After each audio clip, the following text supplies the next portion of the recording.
Okay, marhaba, bonjour, and welcome to our Water and Energy for Food MENA Kickoff event.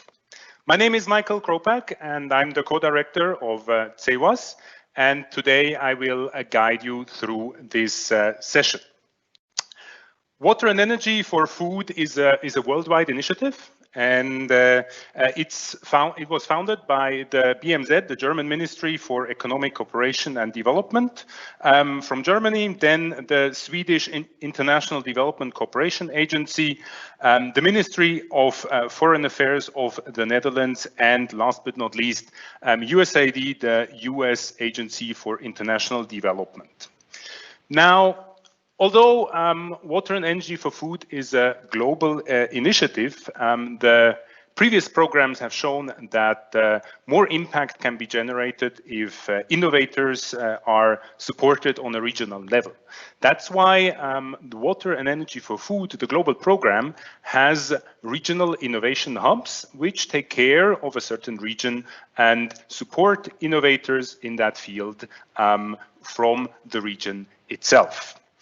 And that's what we are here for today.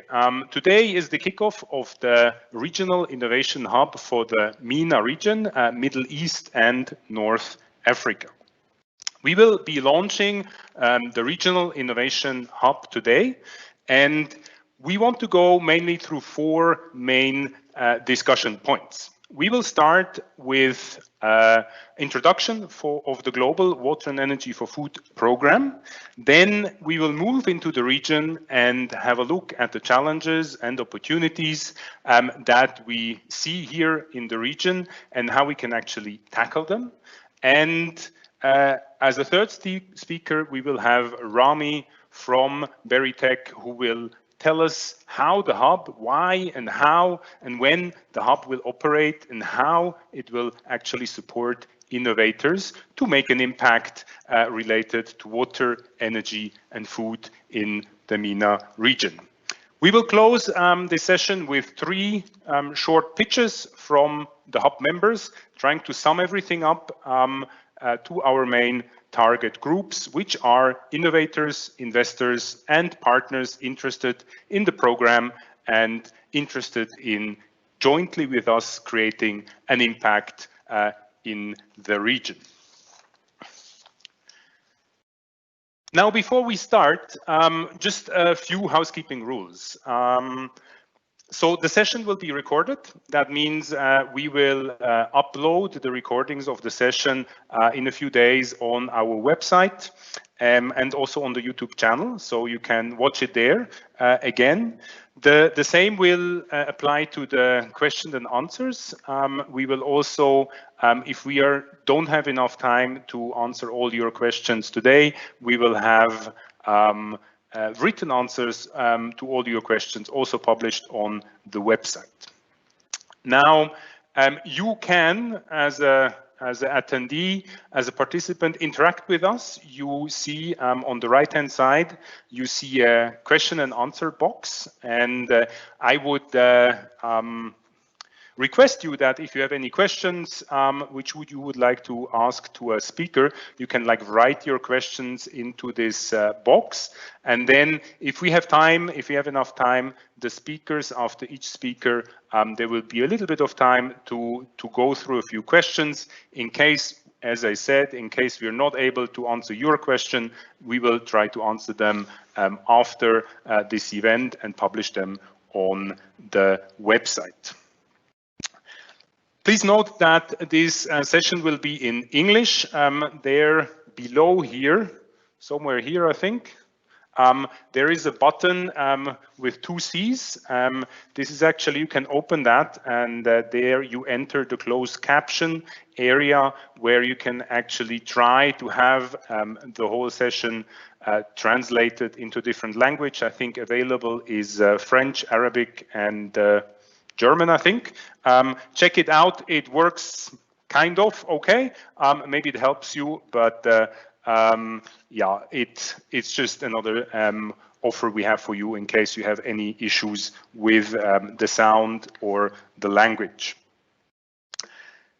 Great, but let us start with the session with the contents, and let us start with our first speaker, which is Tessa Terpstra, and she's the first ever MENA Regional Envoy for Water and Energy Security from the Dutch Ministry of Foreign Affairs. She is usually based in Amman. She's right now in Delft, joining us from the Netherlands, but she's more or less with one leg in the plane already going back to Amman. Tessa, tell us maybe a bit more about the general idea of water and energy for food on a global level, and how did that program materialize? Please, Tessa, the floor is yours.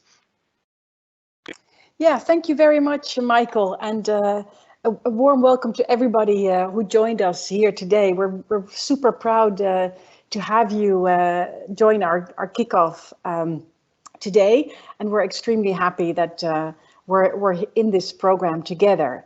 This is the Dutch government, BMZ, Michael already mentioned them, USAID and SIDA, the Swedish Development Agency.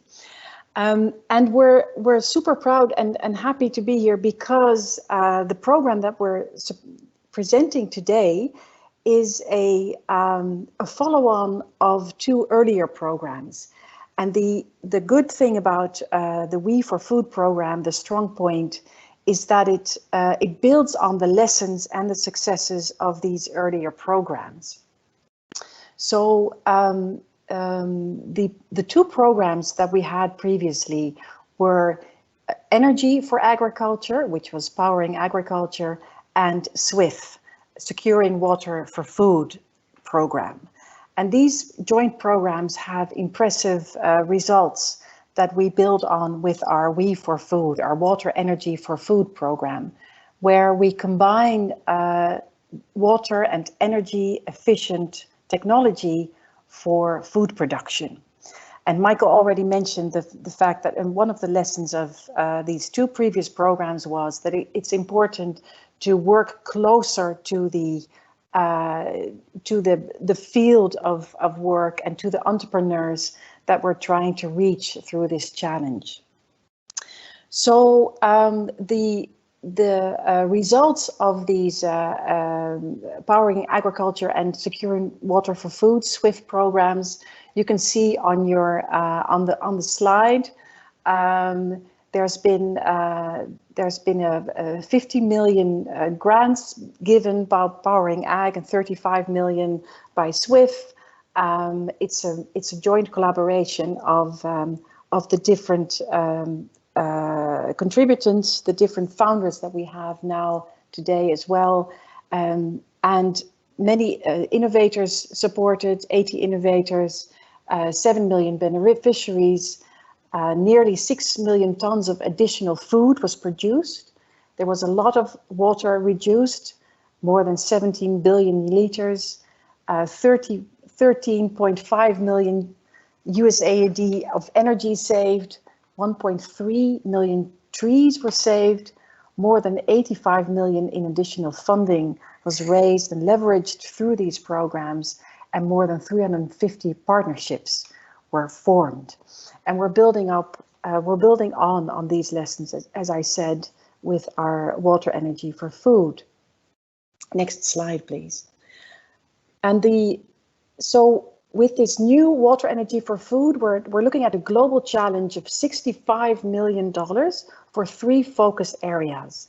And we'll show a map later on of these focus areas. The area that we're talking about today with the MENA Hub is for North Africa and the Middle East. And again, it's combining either the water and food themes or energy and food or water, energy and food all together. So what do we do with these with this global challenge? This $65 million is worldwide. Part of that will go to the MENA region, and we'll have a closer look at what this actually means. Next slide, please. So what are the areas of intervention? Well, actually, there are basically 3 areas: direct grants, technical assistance, and capacity development.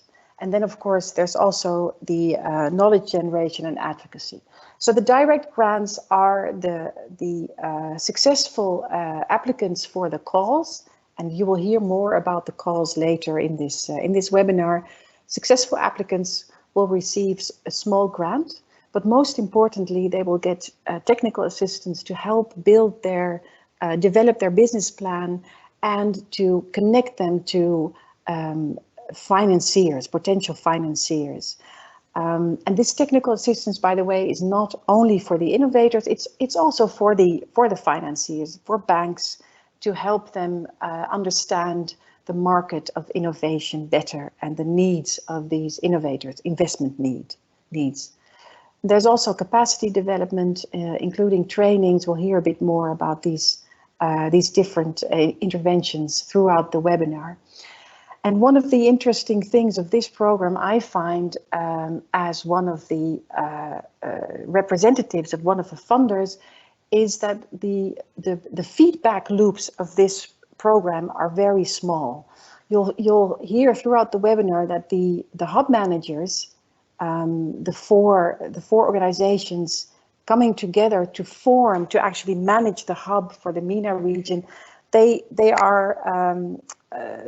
make use of their joint expertise, but also learn from each other and learn from the innovators about what they need to kickstart more sustainable technology and use of sustainable technology in the region. Another area that the hub will work on is the so-called enabling environment. So this means looking at the type of reforms in terms of regulation that need to be in place to help innovators reach a larger market for their sustainable technology, and improving the business climate. So working with other donors and government authorities to help improve the business climate. Next slide, please.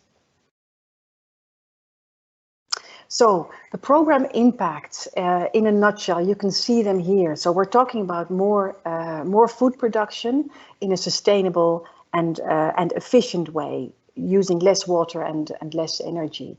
And a very important part of the program is really looking at the end users, of whom a large proportion should be from the base of the pyramid, women and men in both rural and urban areas. Base of the pyramid meaning smaller consumers and smaller producers. Sustainable scale of innovator solutions. So we want to scale up innovations to meet the challenges of the water, energy for food nexus. And it's one of the key, another key area is to promote resilience in terms of climate change and the environment, and to protect biodiversity by using a holistic approach. Next slide, please. So as I said earlier, the geographical scope, you can see it here. So far, we're looking at 4 hubs, 2 in Africa, East and West Africa, 1 in Southeast Asia, and 1 in the MENA region, North Africa and the Middle East. And you can see the countries mentioned here that are part of this challenge. And we hope to get many entrepreneurs joining our call for innovations in the region. And I think with that was my last slide, Michael. Is that correct? That is correct, Tessa. Thank you very much for this global overview of water and energy for food. The question is, are there any questions there already? Let us quickly see. If you have a question to Tessa, more on sort of the global level, it's now your moment to write it into the chat box, and then we can have a look at. Maybe I can just start with one question, Tessa. what, just sort of, if you look at the global framework, right, or the global program of water and energy for food, I mean, you said $65 million are there in the pot for this grand challenge. So what is the intended impact you want to achieve with this investment into this? Do you mean in terms of numbers or more in general? Well, actually, yes. Well, we're hoping to have a large number of entrepreneurs offering this sustainable water and energy efficient food production technologies, and reaching a base of the pyramid and end users around 750,000 to 1 million end users, and about 40 entrepreneurs to be part of our ecosystem. So that's for the regional hub itself, right? Yes, that's for that's for the regional hub. Yeah, you were asking worldwide. Sorry, I don't have the numbers ready for the worldwide. And how do you plan? I mean, as I learned, there's like 4 hubs now getting started this week.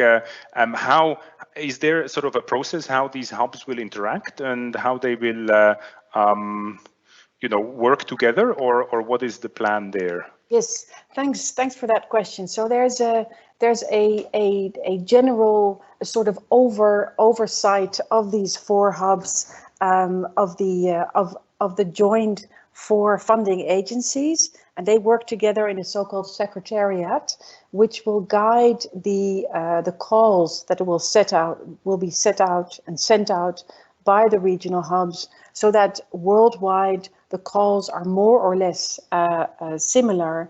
And of course, the way that they're being implemented, etc., that's very regional specific. But the general idea will be the same for these 4 hubs, and also the learning between these hubs will be organized by the secretariat.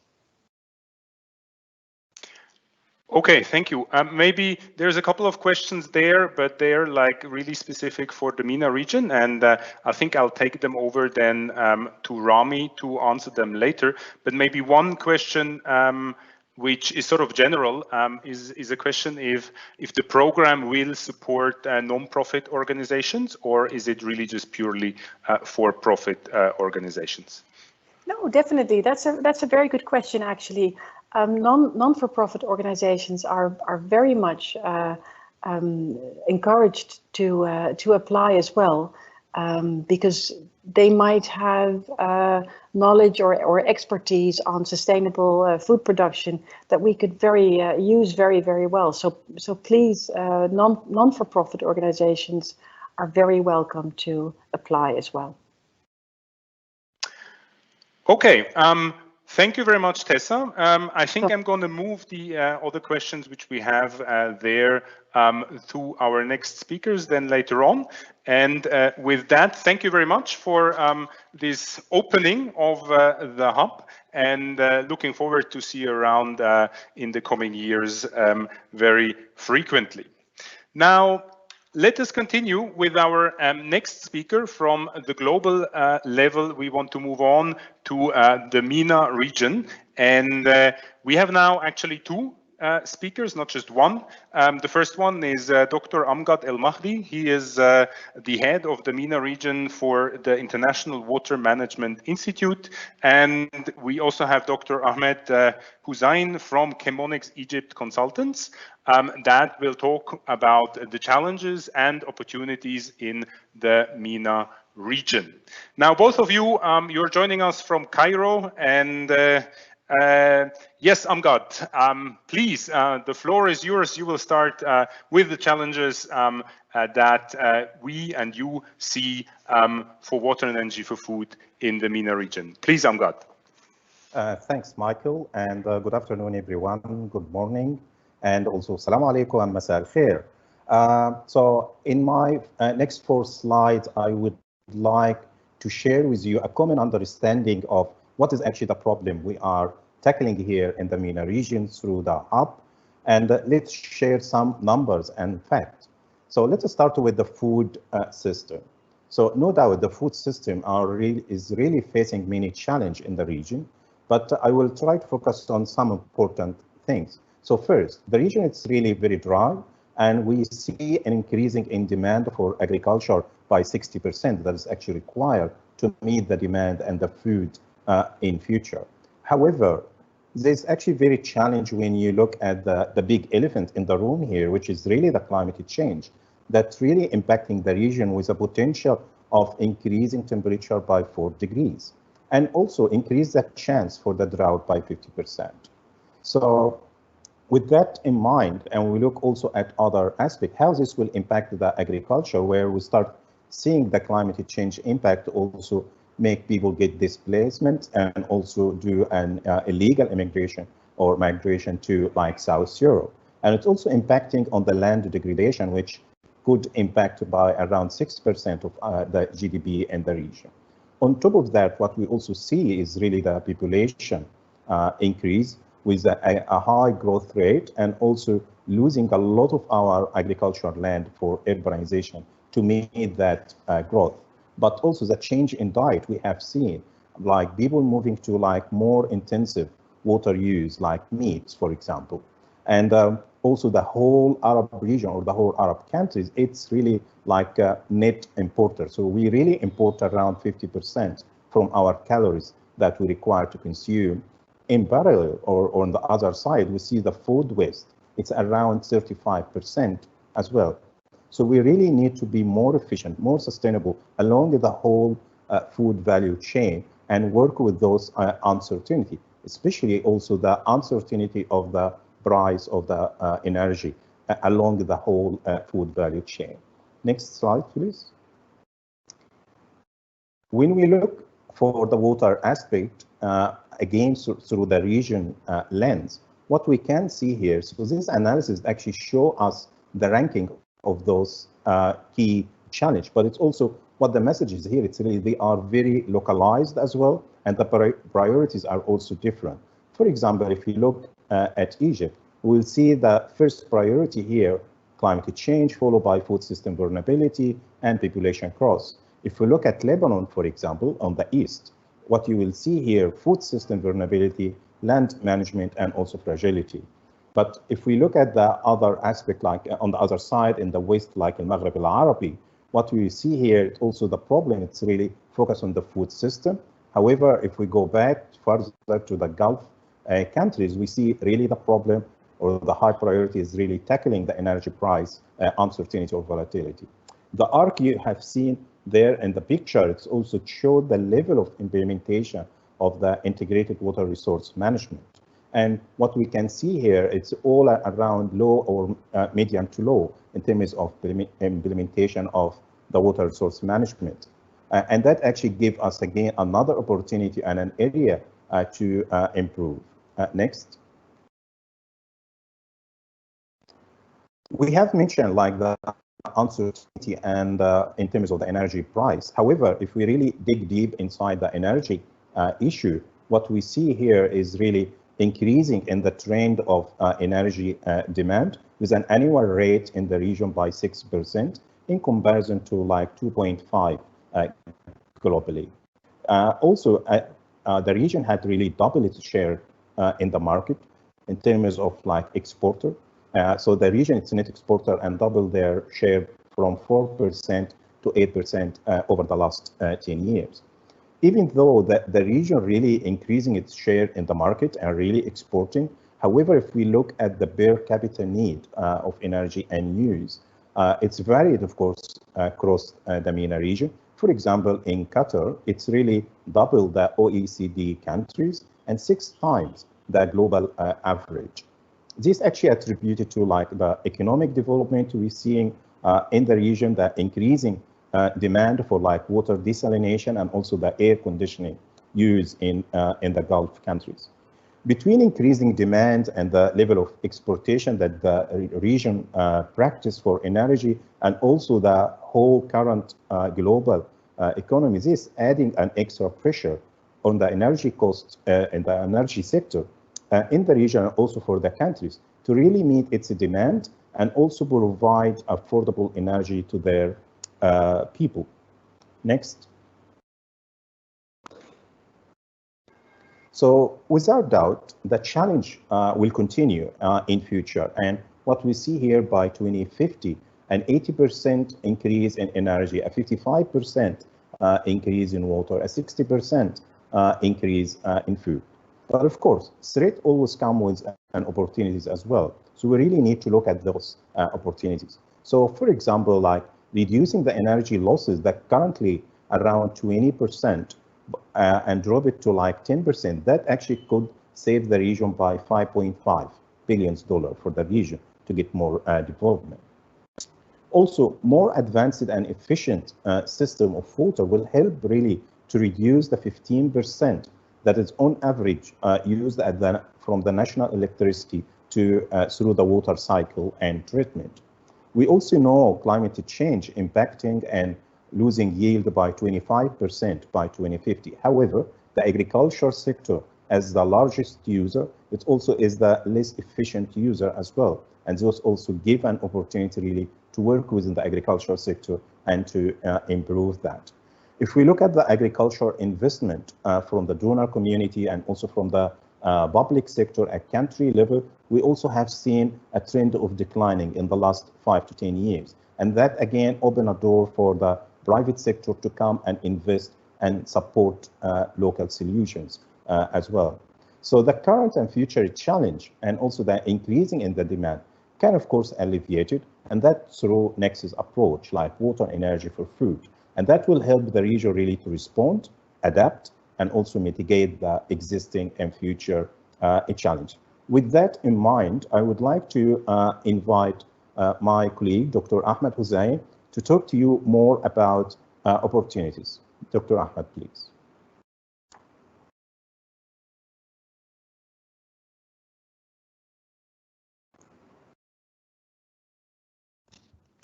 Hello, this is Ahmed Hussein from Chemonics Egypt. Pleasure to have you with us. So maybe I'm starting with a cliche sentence that was with every challenge comes an opportunity. So we do believe there's huge opportunity for businesses, investors, and innovation at large in the water energy for food. But let's try to qualify this opportunity or look at its features. First, the innovators are working in certain sectors where there is rapidly growing demand, whether in water, energy, or food, with limited traditional supply. This comes, for example, to fossil fuels or water resources. So this dynamics of growing demand and both in volume and number of consumers and limited supply, traditional supply, opens chances for new innovation and models. The other part that is very attractive in this market is that we have very large market that are untapped, however, with a proven potential. So to give you an idea, when we talk about solar irrigation, for instance, there's about 10 to 12 billion USD of market in the region with less than 0.1% covered through the innovators. So we have the market, it's untapped, and the key to unlock it is innovation. The other part is that although water energy for food, when it is set so rapidly, can bring limited ideas about what can be done, a farm, irrigation, and final produce. Actually, this brings together very diverse sectors from biotechnology to ICT, and this opens the room for innovation. Next slide. For instance, just have a look. This goes beyond, this is herbal and medicinal plant. We will be working around perhaps traditional products, but we have to remember that these are enormous clusters and value chains that open opportunities. What you see in the screen in orange is what is on the market, maybe farming, transport to traders, and so on. But what could be seen for innovators is all these empty green cells. The farmers themselves on the left bottom corner of the screen can be a market for biocontrol agents, for compost that allow for better irrigation. So what you see here is that we are not simply looking at final product or source. We are working around very diverse clusters and value chains to be untapped. Next slide. What is very important about the water energy for food is that it really opens a chance for multiple subsectors. It opened the chance for advanced ICT solutions for farm management, for instance, logistics and optimization of supply chains for food transport, where we face in the region huge losses in the transportation.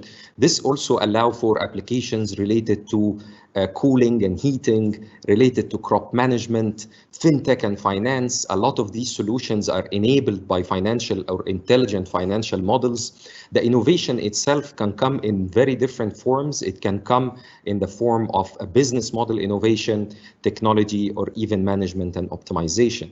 To the right, we have looked into 100 companies that qualify as water energy for food innovation in the region. And you see on the ground in all these countries, they are already bringing this diversity. You could see applications on the screen from the right, fisheries, compost, inputs to planting, and so on. And in each country, this varies by the nature of its markets. So within this region, what is there is huge opportunity for innovation and multiple diverse subsectors and markets to be tackled. Next, please.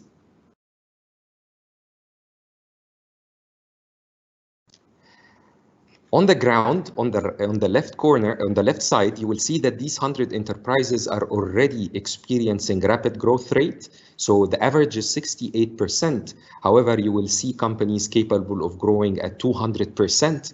So on the ground, this is already happening. And the question is how further it can go and we can take it. On the right, you start to see that there is a gap, and it's also an opportunity from investment point of view. You will see in our sample that most of the companies would first see growth entity or debt and equity. There is a high demand on different types of finance, but definitely equity as well as blended with debt. This is just a sample of these 100 companies. They already seek 80 million USD of investment with an average ticket of 1.3. But even within this, there is a big room. You have companies that would require less investment than that and others higher than that, which opens an opportunity as well for investors. Next, please.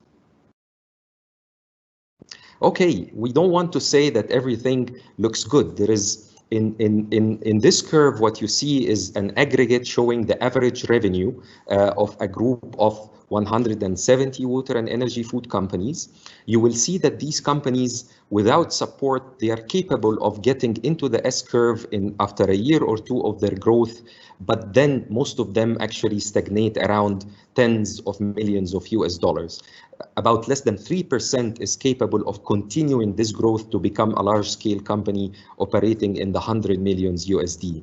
The challenges related to that are surprisingly rarely related to technology aspects. They are related to the capacity to pivot your business model and adapt it for the next growth phase. The business model with which you enter the market could vary very much from that takes you to the next level. Having the right partnership in place, having an institution, not one person company or few friends shaping the firm for long. No, shifting to a better strategy in operation and governance. And of course, end user finance becomes a critical part whenever we talk about the base of the pyramid, as well as a region where consumers do not necessarily have a lot of opportunities for finance. Next, please. So to sum up, we have huge markets to be unlocked. We have a rising demand, which is very good recipe for private sector. We have firms on the ground with proven growth potential, and we have interested investors. We do believe on the right, when you look at this figure, we do believe that we can work with the companies going into their third year of operation and help them grow through the arrow you see with a continuous growth in a flexible manner, or even work with those who have started to grow on a less manner to the right top corner and get them again to grow fast. We believe that the key is the tested models through which Water Energy for Food partners have tried and the consortium have been doing on the ground, a mix of TA and intelligent capital. These are just the headlines, and my colleagues will tell you more about how we think we can achieve that. Thank you very much. Thank you very much, Amgad and Ahmed, for those valuable insights. In the Q&A box, there are already lots of questions piling up on now, how can you help the MENA region? What will you do in Egypt and so on? I will leave all those questions then later to answer to Rami, our Chief of Party of the MENA Hub, who will, in his next presentation, talk more about that. But there are a couple of questions to you, Amgad and Ahmed.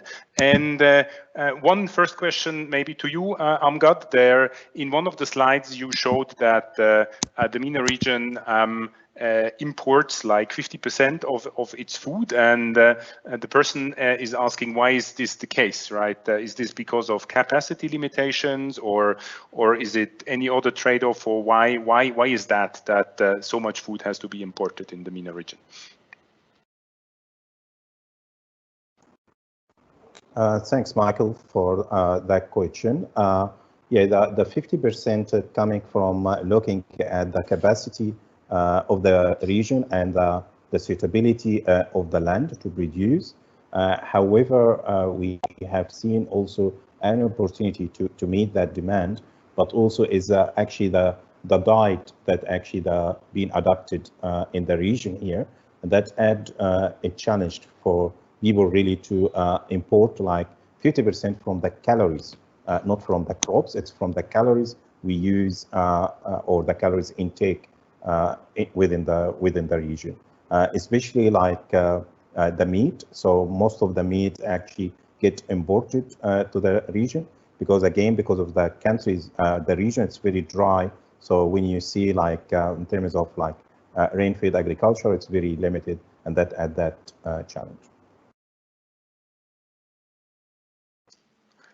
Thank you very much, Amgad. Maybe another question more to you, Ahmed, on the whole opportunities for cross-boundary collaboration for innovative technology sharing, especially then towards looking at the subsistence level and smallholder farmers. Is there anything planned for that, and where do you see the opportunities there? Yeah, for sure. Although we see that the hub has the MENA title on it as a regional hub, we do believe that we are in a very good spot worldwide now to learn from one another. We do see this cross-boundary contribution coming in many levels. We do see companies or firms expanding from one country in the region to the other, and we will definitely focus on that. We also see opportunities for other firms to serve the region. The company does not have per se to be founded by people from the MENA region. We have seen that issues particularly related to smallholder farmers are difficult to tackle, but luckily enough, if one looks around, there are many intelligent and lessons from which we can learn, particularly, I would say, in East Africa, for instance, around that level. So actually, in this spot particularly, the hub will be seeing a lot of opportunities. I think they will be rather business model innovations, expansion of firms from other regions to the MENA region, and rather than perhaps like a technology or a patent-based idea. So we do see a large opportunity for that, and actually we do welcome it and look forward for it. Okay, thank you very much, Ahmed. Well, most of the other questions really are geared towards Rami. So instead of trying to answer them now, I would suggest we move on to our next speaker, and then we can maybe do a little bit of a more in-depth Q&A session together with Rami to actually solve a few questions or answer a few questions. But I hope, Rami, a few questions you can already answer with your next presentation. So our next presenter is Rami Boujaudeh. He's the Deputy General Manager of Beirut. He is leading the hub from our consortium side, and he will tell us now more in what will the hub now do with those challenges and opportunities, and how will the hub support innovators in the MENA region in the coming 4 years. Rami, please, the floor is yours. Michael, shukran. أهلا وسهلا للجميع. Bienvenue tout le monde. We are very excited today to share with you the updates on the hub, how it will work, how can we support you, and how can we work with you to make the region more sustainable, more productive, and create jobs for others, ensuring that we feed the region with the most innovative and positive tools to make sure that our agriculture is productive and sustainable. Michael, can we change the slide, please? So as Tessa mentioned earlier, the global challenge is allocated to 4 different regions, and the MENA region has about $9.5 million to allocate for that hub. As we mentioned also, the 4 areas of support that we're looking at are water for food, energy for food, or water and energy for food. So we're looking at startups, scale-ups, and innovators that are looking into this sector and making sure that we are able to support them in that area. Next.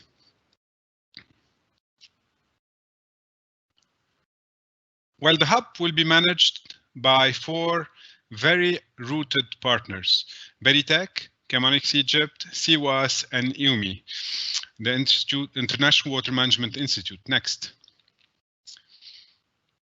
As a consortium, we have been in the region working from the MENA for the MENA since 1992. We have supported more than 5,000 entrepreneurs in the region, and we have worked with more than 150 growth stage water, energy, food, nexus entrepreneurs in the MENA. So with that, we have built extensive in-house TA and investment expertise to support these innovators, ensure that we understand the region, we understand how it works, we understand the specificity of every country and the interaction in the region. And with that, we will be covering, next slide. With that, we'll be covering 10 countries in the MENA region, as you can see on the slide. The hub will be managed from Beirut, but the consortium have members of its teams present in almost every country that is on this map, colored in green. So we have our own networks. We will use the partners' networks, and we will make sure that we are able to reach in the closest manner innovators, investors, policymakers in those countries to make sure that we connect, we relay, we support, and we scale. Next. So how will we support innovators? So we're looking up to 50 water energy for food innovators to scale them if they have high potential. So what will we provide them? We will provide them with technical assistance. We'll provide them with financial assistance in different sorts of cash grants, up to several $100,000. We will make sure that we connect them to external investments that will help them, raise the needed funds in equity or in debt to make sure that they scale. And we'll use the network that we have along with the partners to make sure, the donor partners, to make sure that they have the widest network support with valuable inputs from the region and beyond. Next. So what type of innovators we're looking at? Ahmed in his presentation mentioned, the type of innovators or enterprises that we would like to support to scale. And we have 2 sets of criteria that go hands in hand. The first one is a business criteria. So we're looking at mid to late stage enterprises that have been there for some time, few years. They have recurring sales, so they are already in operation with recurring sales year over year. They have a valid technology or service with a proven business model to scale. They have high potential to scale customer base from about 1,000 customers up to 100,000 customers. And this could be direct customers or indirect customers, depending if they're B2B or B2C. And we're looking also at the impact criteria, which is as important as a business criteria. And with that, we want to make sure that they are using technologies or solutions to produce more food with less energy and water. We want them to make sure that their solution is providing food and nutrition to the poorest of the poor amongst everyone. We want to make sure that their solution will help create more jobs for young people and women in the sector, ensuring their economical growth and potential to find jobs and potential to get more prosperity. And we want to make sure that these solutions that we're supporting provide a positive effect on the climate, the environment, and the ecosystem where they will be applied. Next. So what will happen in the coming 4 years? So in the third and fourth quarter of 2020, we're currently in the process of building up our operational detail and building the partnerships to kick off our first call of application in the coming 3 months. We want to be able to select 25 innovators that we will support over the next year through technical assistance, investment readiness, and connections to make sure that they raise needed funds and they find the right markets to scale. In 2022, we'll do a similar exercise and call for more innovators to join the call, and we'll work with them on scaling up. Investment matchmaking will take place along those 2 to 3 years, and we will be able to onboard during this period, all the innovators, people who have worked on other programs before and are interested to scale in the region and establish in the region. We're also looking to work with ecosystem partners through policy dialogue, end user financing, financial mechanisms, government agencies, and so on, to ensure that those innovators have the right business environment, as Tessa mentioned, to be able to scale and grow. Through 2024, we will continue our support, build our network, increase our regional connection, and build that ecosystem that hopefully will become more mature and able to take on more and more innovators and scale them and make the region, more sustainable, more productive, and hopefully self-sustainable with the right enabling environment, the right investment tickets from the region to the region. Next.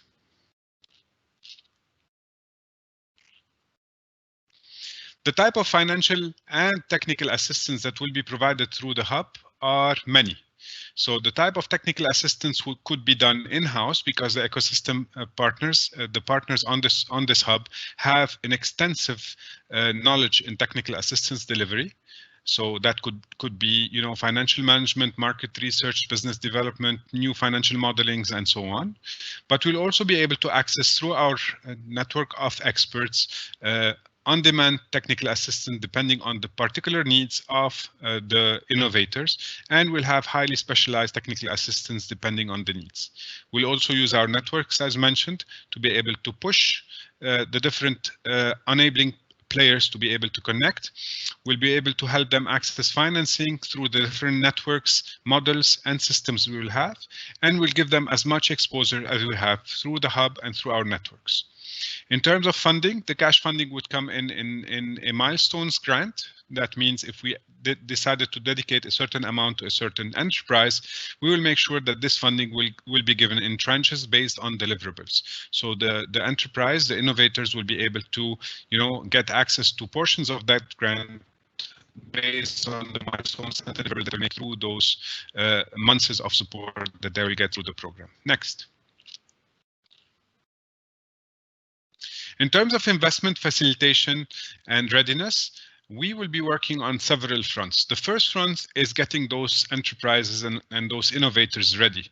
And by that, we want to make sure that they have every possible tool and resources that they need to make sure that they are ready for investment. And that could be from fixing, the inside house, scaling the team, preparing the due diligence, preparing the decks, and making sure that simulations are there to stand in front of an investor and be able to pitch their solutions and be able to raise capital. The second one is investment facilitation. Through our investment team, we'll be able to connect and build relationships with local investor, regional investor, and international investors. And this could be solutions of, debt or equity, blended financing, and other solutions that would help those financial institutes to invest in those enterprises. We will also work with investment institutions to create financial products that would help those innovators or would help end users of those solutions to be able to access those technologies or solutions. So we'll work at both, the investment readiness at the level of the innovator and at the level of the end user to be able to purchase such technologies, solutions, or services and be able to benefit from those innovations to scale their production, produce better with less. We want to aim to get at least $7.5 million in funds raised through this program for those innovators through debt or equity beyond the value of the grants that we will be providing through the program. Next. We all know that it takes a village to raise a child, and I think raising an innovative enterprise will take much more than a village, and that's why we're all here. So we want to make sure that our ecosystem is all connected, working together. We're looking to work with lenders, investors, donors, NGOs, innovators, education system which is crucial to create more innovations from the region, and users that will test, and governments working all together to push those enterprises, those innovators to do more, to be able to impact more the region and beyond. Next.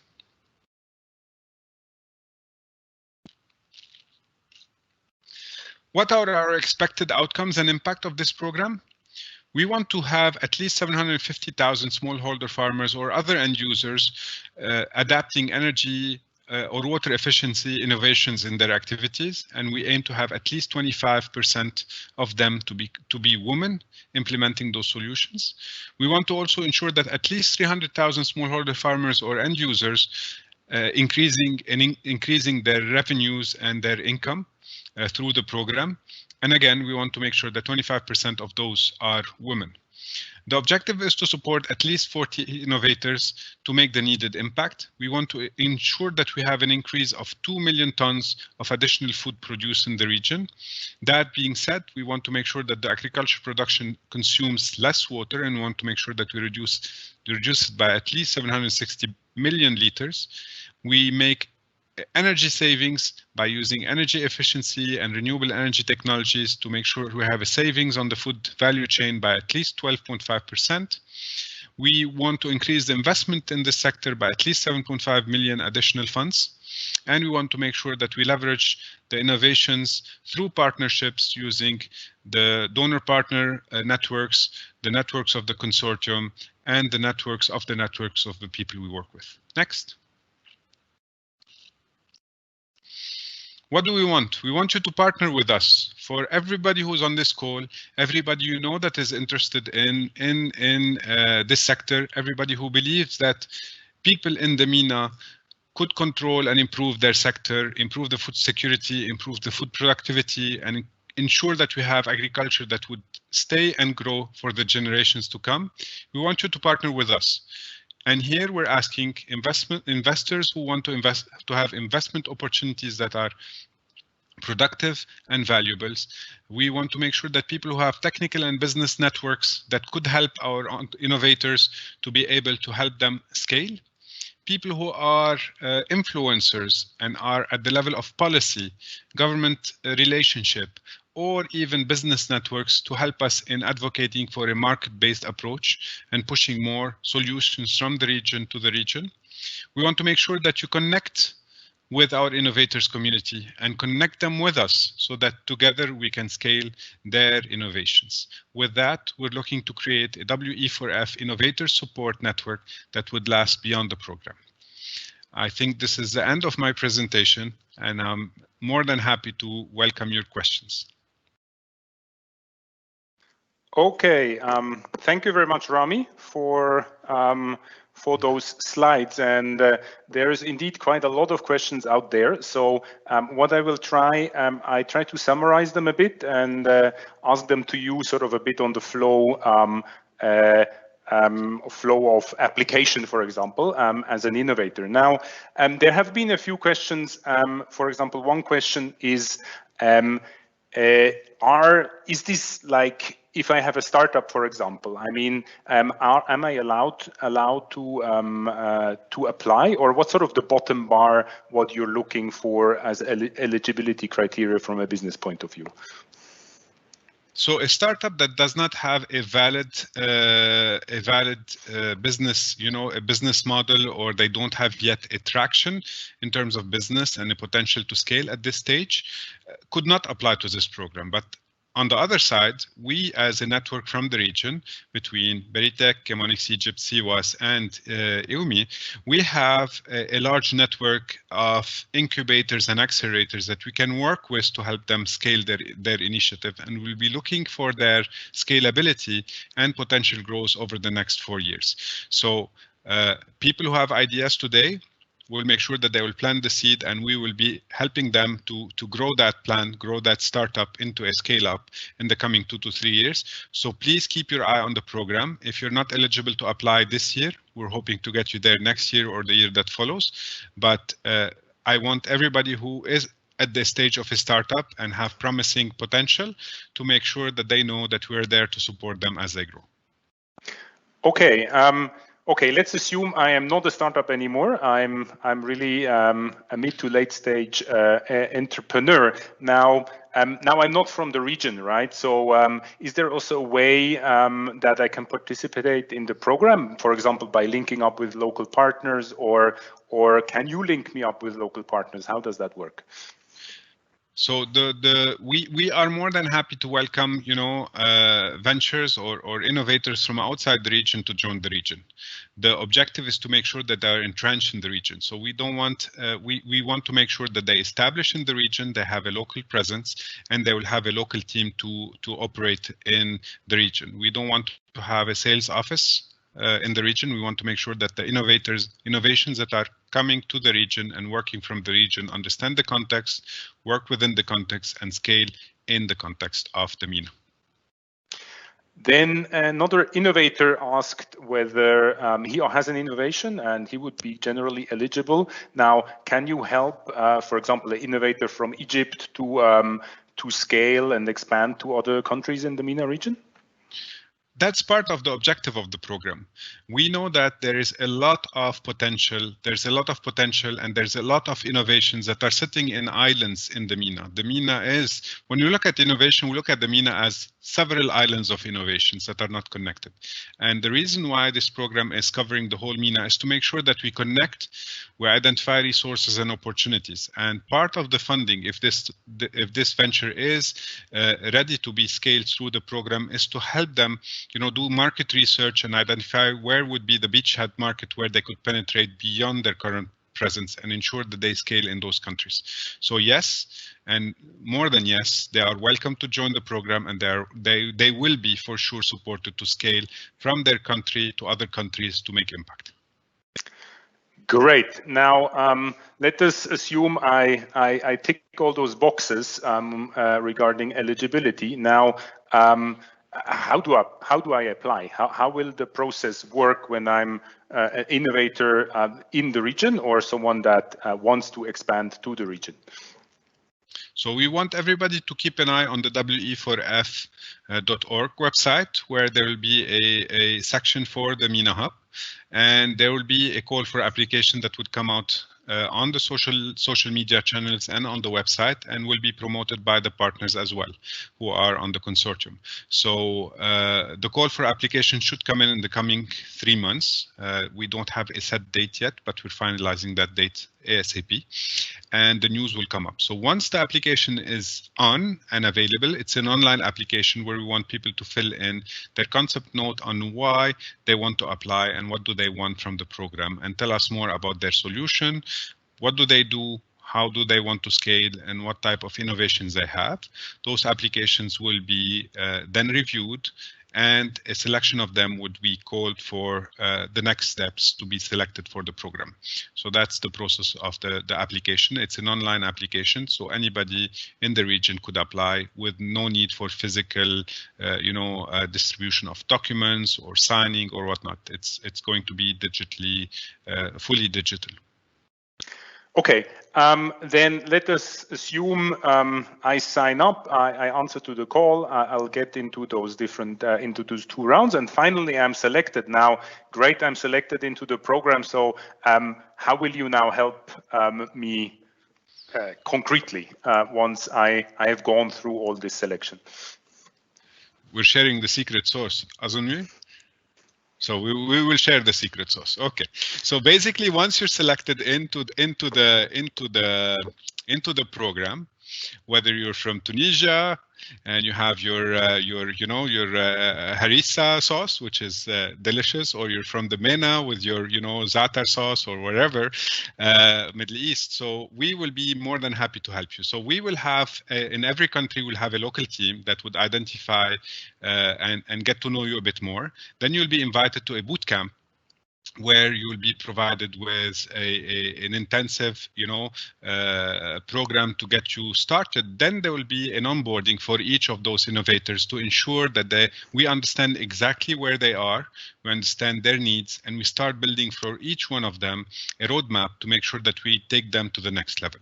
So there'll be, a boot camp for all of them to get to know them well, to get to know them, to interact, and that could be either virtual or in person, depending on the COVID situation and the technology and the opportunities. So this is not yet finalized.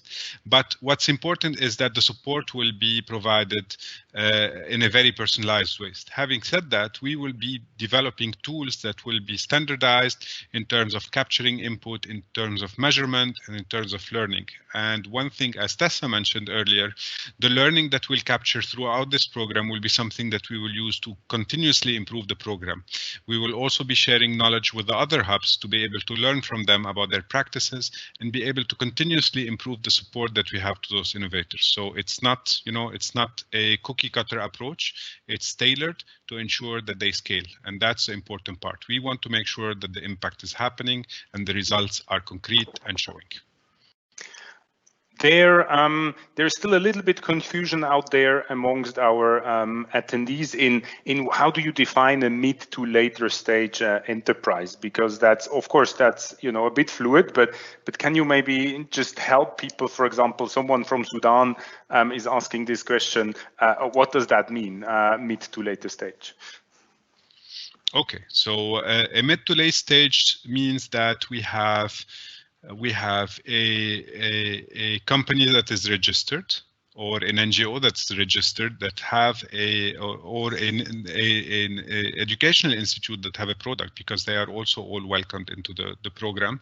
They have a solution or a product that could scale and go beyond a testing unit or a group of people that are using what we call the early adopters. So we have a product or a service that is in place, that is working. We have a business model that is generating revenue. We have a team behind the venture that is supporting it to scale. And I think that could be the basic foundation. If we recall the slides from Ahmed, he showed an S-curve slide where we see the first curve where it starts slowly and then we want them to scale, and then we see the ones that are slowing them and we want them to come back to that trajectory of increase. So they could be in their, I would say 3 to 4 years of operations, maybe 2 if they are super fast and have potential, or they could be 5, 6, 7, 8, 9, 10 years old, but they have stagnated at a certain level and are stuck in a particular market. So they are only operating in Egypt or in Jordan or in Morocco or in Yemen or in Sudan, and they are not able to access new markets or do not have the tools to scale beyond their countries and don't have the resources to scale. As we know, businesses could scale organically, i.e. by raising their own funds and using their profits to scale, or they can do fundraising, either equity or debt, to help them have enough injection of cash to take some risks and scale more. And what the program will offer is to help them take that next level, make sure that we have enough investors around with different products that could help them scale, beyond their organic growth, to help them take a bit more risk with the help of investments and support and technical assistance to go beyond and make bigger and better impact. I hope that answered the question you had, Michael, and our friend from Sudan. Yes. Yes, there's many more questions, but maybe a couple of more. maybe also you could clarify a bit more specifically on the support, right? So when I'm an innovator, as I understand, what you're telling is, yes, I do get technical assistance, right? So I get like experts working with me on developing my business models and different aspects which I have to improve to really scale my business, right? That is one part.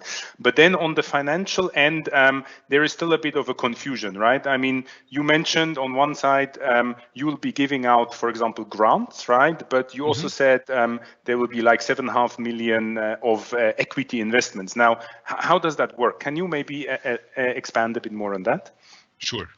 The objective of the program is to help. The objective of the program when it comes to impact is to ensure that we produce, better food with less resources and create jobs and ensure nutritional value is there in the region. But in order to get there, the objective is to help those innovators raise capital and scale.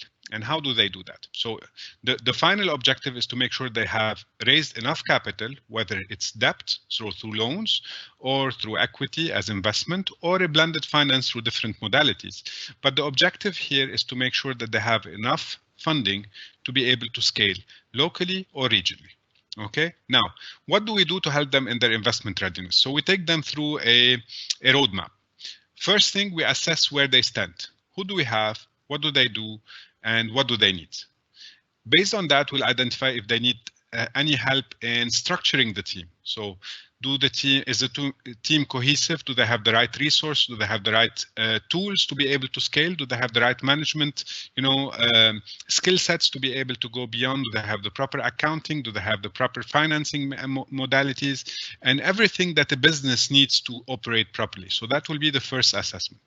The second thing we'll do is that we'll help them become investment ready. And what do we mean by that? We will help them do their forecast. We'll help them do their due diligence. We'll help them set up the needed items that an investor would like to see in a venture that they want to invest in. They want to make sure that this investment will be healthy, have the right foundation, have the right board of advisors, have the right market intelligence of where they want to do, and any decision that they want to take is calculated with the right risks to be able to scale. So they want to know that, and our team of investment readiness will do that. That's on the preparation side. Now, on the opportunity side, our investment team will be working with all the investors available in the region and beyond, and identify what would make their appetite bigger, what would make them interested in investing in those ventures, and what do they want to see. So we'll understand their needs, we'll prepare them and get them ready to understand what does it mean to invest in agriculture or energy related, agriculture and agriculture related technologies or solutions, and we work with them on ensuring that they have that knowledge. What we could offer them is few things. One, we could help them de-risk their investment by working with them and others to offer, de-risking mechanisms. We can help them by offering, due diligence exercises to make sure that the exercise is clear. We can help them ensure that this venture have enough clients by creating a end user financing mechanism to ensure that there are people who are able to buy the solution and make sure that it scales.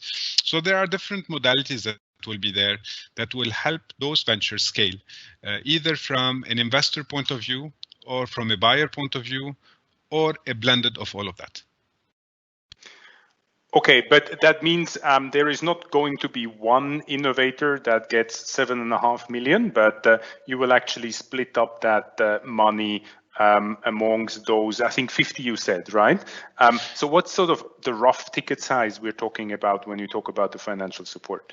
Okay, so the cash grants on the program is valued at about $2.5 million. Those $2.5 million will be used to support those innovators and the institutions and so on to help them raise at least $7.5 million beyond the 2.5.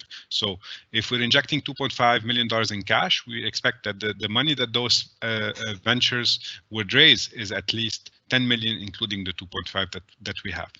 And we're hoping to get much more than that. So they will receive grants, and those grants will be milestone-based to help them get ready for investments.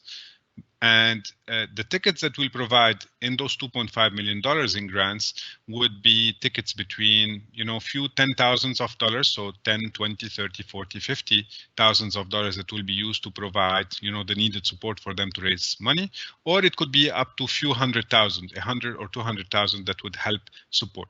So this will be distributed amongst the 40 or less, depending on where they stand in terms of investment readiness. And that's where the money will be spent in terms of, financial or in cash grants. And there will be definitely all the other funding that would come in through technical assistance. Okay, but we're not talking about $1,000 grants that you will be providing. No. Another question was from another attendee is this other attendee has a SME and an enterprise that has been running for a while, so it's not a startup anymore. Now this attendee doesn't have any need for investments, right? So is there also a possibility that you can help him despite that he doesn't need any equity investment at the moment? Definitely we can, as long as he will be able to achieve a growth. So some ventures have a very healthy profit and loss, profit potential, but they have difficulties to scale beyond their country. They need financial support or technical assistance to enter a new market. They might need a technical assistance to help them, leverage their team so that they can scale up faster. Some ventures require, particular skill sets to be provided. They might need digitization skills, you name it. So yes, we will be able to look into those as long as we understand that this venture have the potential to scale and scale fast. We'll be more than happy to support them in the program if they fit the criteria of selection. Great. I'm slowly coming to an end. I think we're not going to manage all the questions because there are about 77 right now in the chat box. But maybe one thing. So the program, the Regional Innovation Hub, will be like an incubator or an accelerator, or how do you see yourself as a hub? Can you repeat that question, Michael? So is the Regional Innovation Hub like an accelerator, or what is it? Okay. So we are an accelerator of ventures. Yes, we work with scale-ups. We work with businesses that are established. We're not a physical hub, so we're not a physical space in one country. So we would not say that we have a physical building in Beirut or in Cairo or in Tunis or in Gaza that we will host those ventures in one place. The reason behind this is that those businesses are running, and we cannot, like in a normal startup accelerator, take them all, put them in a place and accelerate them for 3 months. That will not work. So we know they have their businesses, we know that they need to run it, but what we need to do is to provide them the right support to scale. So it's across the MENA, it's personalized to those ventures, it's taking them to the next level, each one on his own, and sometimes in groups, because we believe that as a cohort, they will learn a lot from each other. And they could create linkages and they could use each other's network and leverage on that. But we will personalize the support for them to make sure that they get the maximum benefit from this program and be able to go as fast as possible to their target. Great. So we've talked a lot about business and money and what is required here, but also to have a look at another the other side, right, about the impact, right? Now, somebody is asking whether there is any connection to the SDGs and, will there be certain KPIs that are required to be met by the innovators in terms of impact? Can you maybe elaborate a bit more on that? For sure. With the program comes commitment, and the commitment is clear. We want to make sure that those ventures, those innovators that we're supporting are committed to the ESGs, are committed to make their solution do good for the planet. We want to make sure that they have a good impact on jobs, a good impact on the environment, less harm to the planet, and ensure that they're providing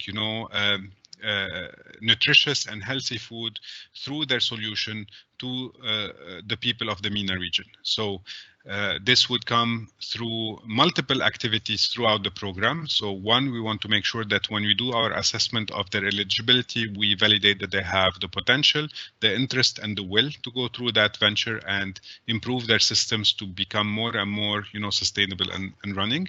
We will be going with them through a journey of learning, where they'll also learn about, sustainable development, about, how to support their local communities, how their solution is making an impact in terms of sustainability, and monitor that. So there's also a commitment for them to share with us data, learning along the way, and be able to help them learn together and grow this sector and ensure transparency and positive impact on the society as a whole.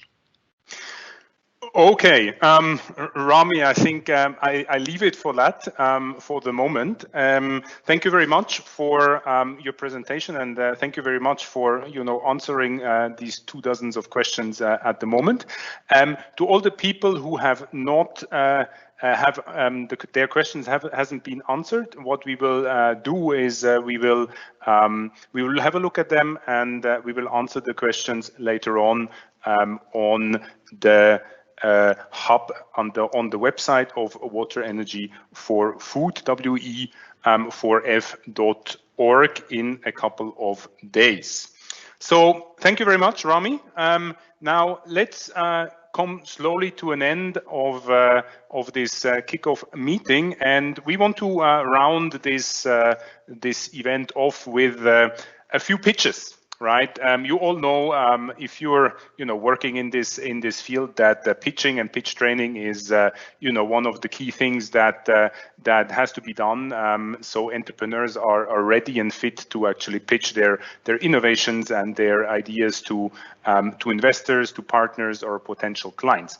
Now, what we don't want to do right now is we don't want to have pitches of entrepreneurs pitching their idea, but I have asked 3 of my master pitch trainers to actually do a pitch for the hub itself. So we have 3 pitch trainers. One is Hannah, one is Constantin, and one is Aline, that will pitch the hub again for a specific target group. So we will start with Hannah, and Hannah will try to summarize in 3 minutes what the hub brings for innovators and why innovators for the region should really join this initiative, and why they should apply with their innovation in a couple of months when the call will be released. Hannah, the floor is yours. All right. Thank you so much, Michael. And from my part, a big hello to the actual stars of the show, to all the water, energy, and food innovators and entrepreneurs and change makers who are here with us today. Now, you've most likely joined this event because you've been working tirelessly day and night on creating more sustainable and inclusive solutions for our beautiful region, but have been frustrated by the lack of financing and opportunities that are out there and available and tailor-made to you. Maybe you've been stuck going through the rut, joining one incubation program after the other, but you're still somehow missing the mark for your real shot at making it big in your industry. Now, you've gone through incubation, you have a product, you have a service perhaps, and you may even have some customers, great. Now you need investments, but nobody is out there, or the conditions are terrible and the figures presented to you seem astronomical and just out of your reach. In short, you are so ready to scale, but the conditions simply aren't right. Well, first off, let me tell you the financing gap for SMEs in the MENA region is real. You're not just imagining it.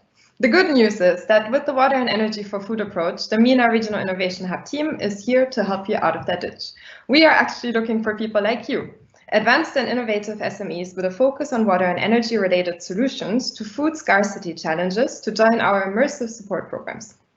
You've already heard about the selection process, that one is real, but once you've managed to pass it, you will get free technical support from the region's most qualified water, energy, food business experts. Depending on your needs, we can also provide you with grants, soft loans, and other direct financial support. On top of that, we will link you up with investors and investment opportunities that will make sure that you can multiply your impact in the MENA region. Sounds good, right? So how do you tap into this opportunity? Now, it's been said a couple of times, please note that the Water and Energy Food Program is not a startup program. Your solution needs to be proven and you need to have a running production, an existing customer base, and recurring sales. If you're not quite there yet, you can always check out the regional incubation and acceleration programs, for example, by Veritech, by CBOS Middle East, and many others, and then you can come and check in with us in a year or two.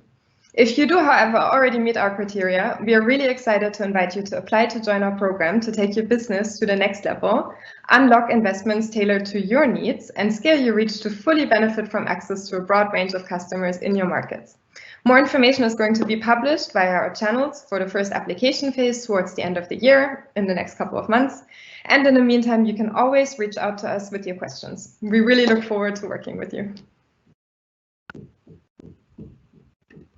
Thank you very much, Hannah. So I'm in if I would be an investor, innovator. Sorry, but let's just have a look at whether our investment manager of the hub, Constantin, can do better than you in pitching the idea of the hub. But he's not going to pitch towards innovators, but he is going to target investors. So Constantin, tell me why should investors eventually call you, and why should they get engaged with the Water and Energy for Food program in the MENA region? Thank you, Michael.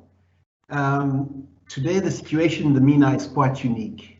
If you look at the finance gap that is faced by small, medium enterprises, you will see that in the MENA, it's the largest and the highest in the world, about 26% of the GDP. This is pretty high, and the reasons behind it is fourfold. One, on the debt side, you have high interest expenses.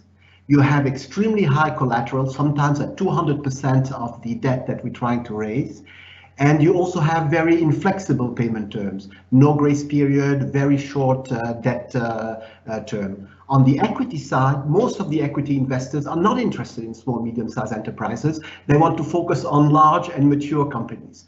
So why is this? Why are investors not so much interested in this? Primarily because of the number one is that they don't have access to high quality, and or you don't have access to high quality funnel for investment opportunities. At the same time, you don't know a lot about these companies. You don't know if they have a right business plan. You don't know how much capital they want to raise.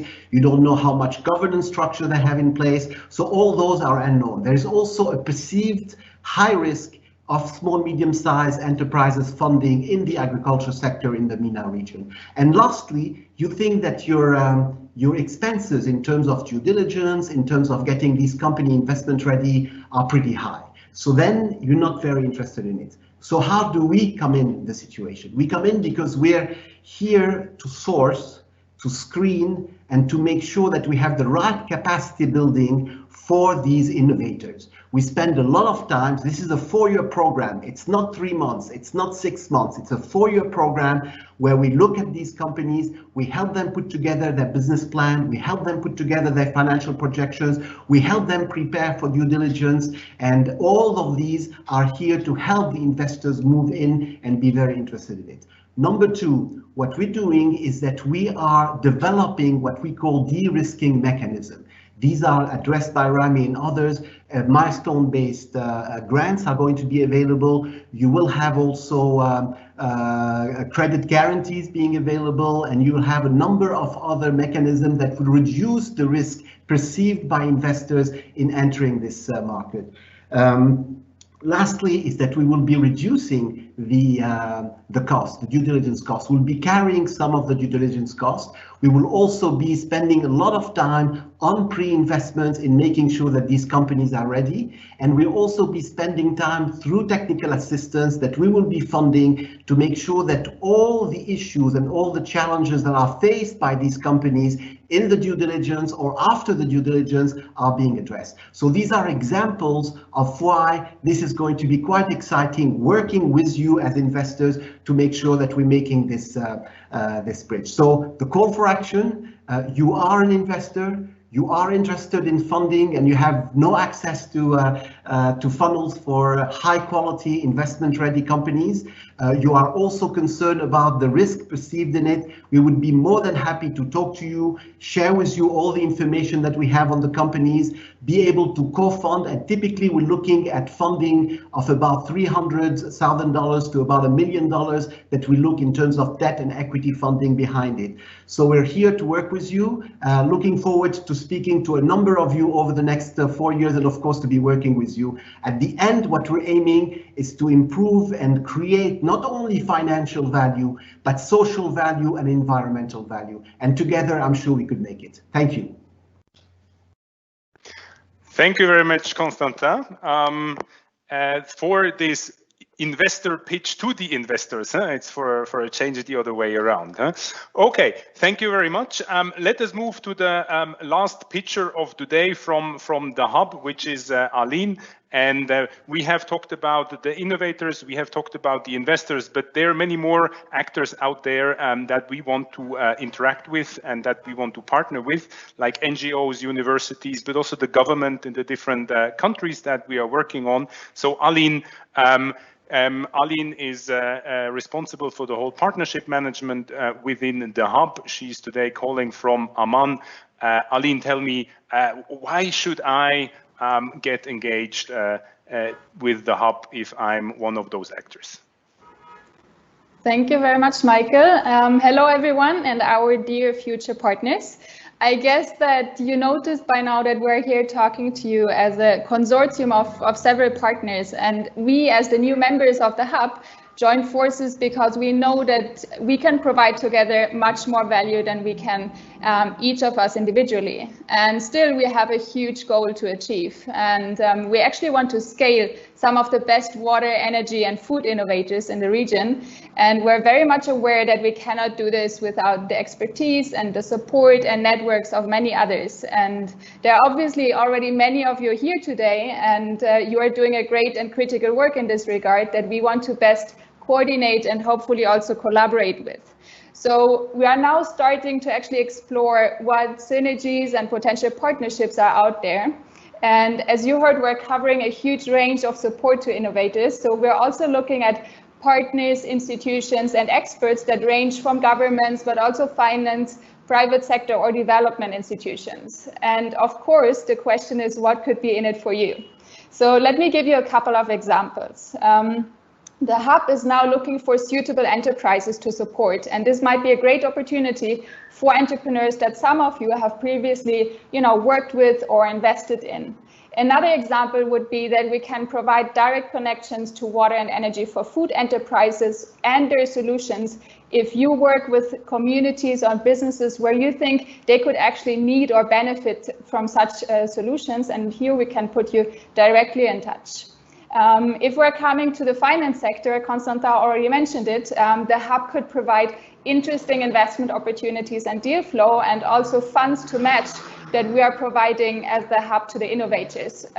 So there are, of course, many more ways to partner, and that depends on you and the area of collaboration that we will discuss together. And if you, after this session, think, okay, I'm actually working in a similar or complementary objective when it comes to local or regional water, energy for food innovation, we would be super happy if you could contact us by email, and we can then directly get in touch with you and talk and discuss further. And we look very much forward to meeting and talking to you.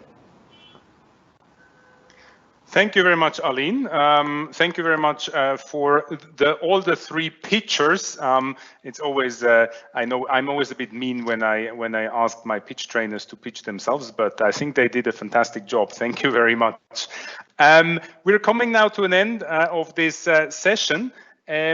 Just a couple of more words how it's going, what the next steps are, and how things will proceed. So. We are at the moment in, developing the whole hub structures and getting into gears to really start the first call for innovations. So that means if you are an innovator, for example, then please register or get our newsletter on the waterandenergyforfood.org website. Apply for the newsletter, and there you will get the information when the call is out. It will happen somewhere in 2-3 months.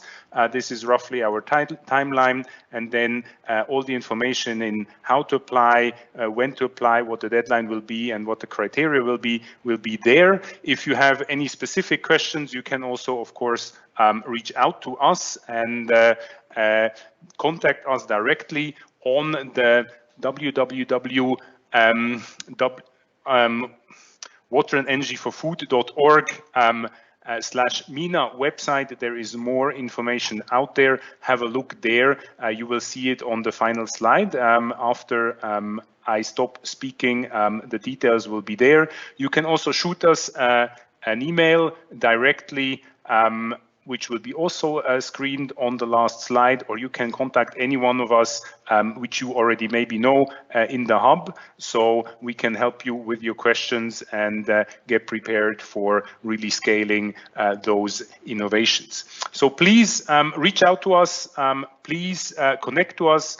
We are now at the stage where we do want to partner with people, where we do want to partner with organizations, investors, and so on, to really make this program a success for the next 4 years. We do have a lot to offer, but we need the support from you from the outside, that we really can make a change and really create this impact here in the MENA region. With that, thank you very much. Thank you very much from us, from the Hub team, and from me. And you will hear more from us very soon. And in about 1 week time, we will have all the material also published on our website. So thank you very much. Have a nice evening or a nice rest of the morning, depending wherever you are and where you live. And with that, I say goodbye to you and see you soon. Bye-bye.